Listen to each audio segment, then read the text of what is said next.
All right, let's open up a cold case file. We're looking for a group of people, a key religious movement, that according to the stories, was right at the heart of a world-changing moment, but they seem to have just vanished without a trace. And that's really the central question of our investigation, isn't it?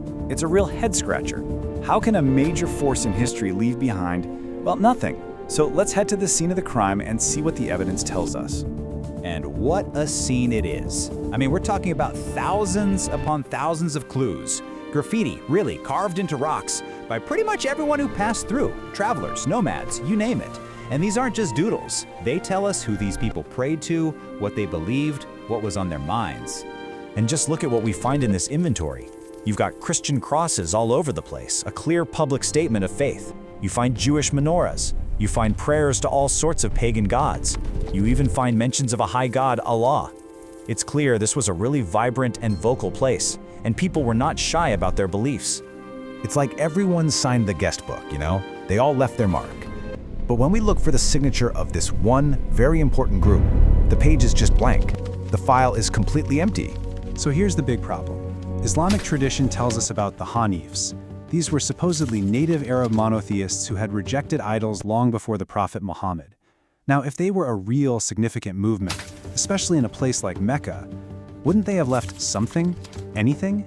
And this, right here, really lays out the problem for us. In the column on the left, you see all the religious markers we find carved in stone: Christian, Jewish, pagan. And on the right, a total void. That's where we'd expect to see the hanifs. But there are no symbols, no declarations, not even the word hanif itself.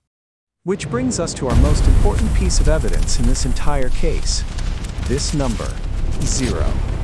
That's exactly how many times we find anyone in this massive library of stone identifying themselves as a hanif.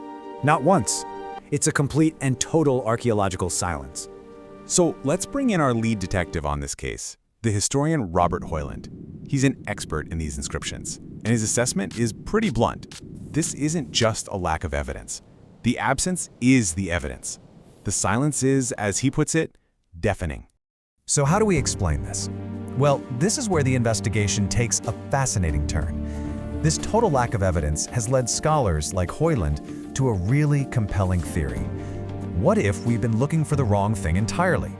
What if the hanifs weren't a movement at all? The theory goes like this.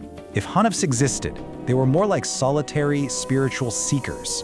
Their belief was a deeply personal, internal thing, not some public identity you'd go around advertising on a rock.